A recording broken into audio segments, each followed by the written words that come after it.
Hey everybody, this is Steve Moore, owner of Run More, this fabulous brick and mortar running shop located in Westminster, Maryland. Today we're going to be talking about the new HOKA Challenger ATR 7 coming out in December of 2022.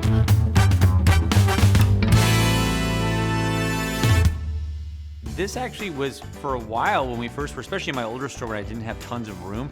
This was one of the only trail shoes that I carried. You know, it was a perfect shoe for a store like mine where we didn't have a lot of room, so we had to be really kind of smart about the shoes that we carried. And while we do a lot of trail running here at the shop, a lot of our customer base that comes in here aren't necessarily people that want to have a shoe that is just a trail shoe. I mean, I'm very fortunate. I understand, I live right by a trail, my kids' school is right by a trail, so I'm really able to incorporate majority of my miles on the trail, but that's not the case for most people. So a lot of people don't necessarily want to drop $145 on a shoe that they might get to wear 2 or 3 times a month. And quite honestly, when I talk to people that are looking for trail shoes and I say, you know, how frequently are you getting out to the trails? I mean, that's about it. You know, if they get out there once a week, that's a good week, but most likely it's like 2 or 3 times a month. So, you know, to drop a lot of money on a pair of shoes that is really very small in your rotation, it doesn't really make a lot of sense. So we carried the Challenger ATR because it was a great hybrid shoe. The ATR stands for all terrain. So it was great for somebody who like wanted to dip their toes in the trail waters, but wasn't maybe necessarily a die-hard trail person or somebody who was just getting into it.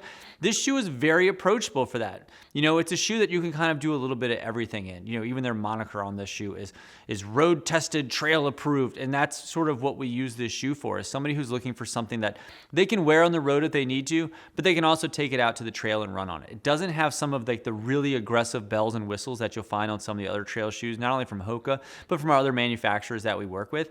But it has enough that it can kind of get the job done.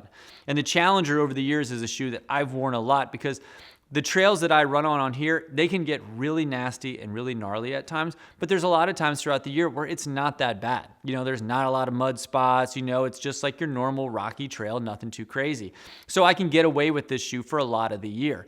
I also like this because here in Maryland, where I live, we like legit have 4 seasons. You know, like this morning I ran, it was 22 degrees out, and we're going to be in that way for like the next 3 months. We're going to get terrible snow. We're going to have just a crappy winter, as we always do. So I use the Challenger a lot on the road when it's just kind of crappy out. You know, you go through there, it's like snow melting, slushy, you know, a little bit of ice, that kind of stuff. This shoe is great. Because it is like a soft shoe, it feels really good underfoot. You can run all day in this shoe. You can do longer miles in the shoe. You can do shorter miles in this shoe.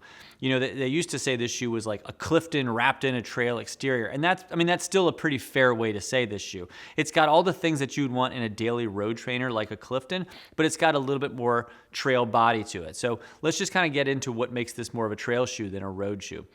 First off, the outsole you can kind of see is a different outsole you're going to find on your trail shoes. And it's not a Vibram outsole. Again, doesn't have all of those necessary bells and whistles that you're going to find on the other ones, but it has just enough. So this just has some tonal specific, nice, grippy, their own proprietary rubber blend with 4mm lugs to give a little bit more protection under there. Now, I'll tell you, this morning out on the trail, I did go through some sections that had like some ice already, which sucks that we're already dealing with ice out there. And it wasn't as grippy as my speed goats that I wear a lot out there. So, you know, it was enough. It was better than had I been wearing a pair of Rincons or something out there, but nothing crazy. So you kind of have to know the type of trails that you're running on when this would be a shoe that you'd want to put in your rotation. But for most time, it's fine. But I will say, noticing today, it was a little bit slicker than I would on my other shoes, but I sort of know that getting into this shoe. It also has a little bit more reinforced toe cap to it. So again, on most of the trail shoes, you want to have something that's a little more protection here in case you kick something, in case you trip over something that's a little more aggressive out there. It's going to protect your foot a little bit more.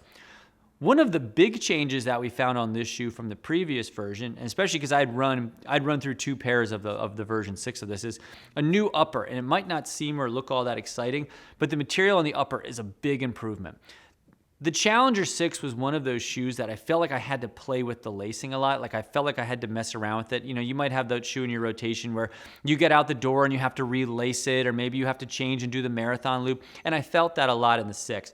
Putting on the 7, I actually had none of that. This is a recycled, a engineered mesh upper. It's softer, it fits the foot a little bit more. This one, no matter how I kind of tightened it, it bunched up in points. I didn't have that at all with this one. I also kind of felt myself stepping out of the heel a decent amount in the old version, which is why I did like sort of the marathon loop and lock the heel, and just to give a little more support. I actually didn't have to do that. I purposely wanted to go run with this just sort of out of the box as it was, to see how the fit was for me compared to the old one, especially because I'd run so many miles in the old versions. And it fit my foot well, and it was wide enough. You know, there are definitely some trail shoes out there on the HOKA line that I find that after some longer miles, I feel like my bunion hurts me on my right foot, which is always crappy if you deal with that. And I can tell within like a few hours after it, if, you know, even putting it on while I'm running is okay, but you know how it kind of is later in the day and you're like, I can tell my foot's bugging me. That shoe must have been narrow.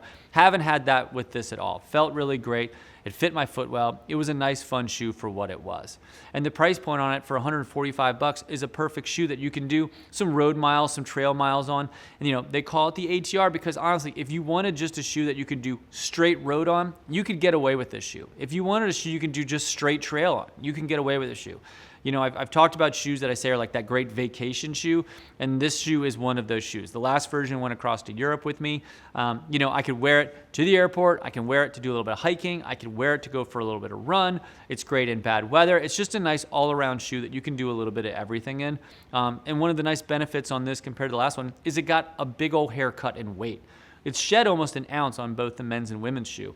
So we went on the men's side, we went from 9.8 ounces down to 8.9 ounces. On the women's side, we went from 8.1 ounces all the way down to 7.3 ounces. And that's going to be actually consistent when we look at the Clifton 9 as well. We've seen a pretty big haircut on the weight. And that was the same way on the Challenger 7. So we lost weight. We actually got just a little bit more stack height too. So we got a little more cushion, a little less weight, a better upper to me, the way it fit, a better fit on the heel. Yeah, I very much liked the shoe running in it. But again, you have to sort of know the type of trails and the type of trail miles you're going to do. If you're somebody who's going to be doing 75% of your miles on the trail, it gets really bad where you are, it's super technical and such, maybe this isn't the shoe for you. But if you're just looking for that shoe to put in your rotation that isn't necessarily going to be just a trail shoe for you, but can actually check the boxes of a bunch of other things in your needs, this is going to be a great option. Again, it's $145, which is a great price point for what this shoe is. Thank you so much for checking out our channel, and if you could do me a favor and like and subscribe, it certainly helps us find some new people out there. And if you're interested in purchasing this fine new Challenger ATR 7, we'll have a link down below, and if you enter promo code RUNMORE, you will save 10% on your purchase, and we'll ship it out for free. If you have any questions on this fine product or anything else in our repertoire, feel free to leave it down below in the comments, and we'll get back to you as soon as we can. Thank you so much, and happy running out there, and we shall see you around town.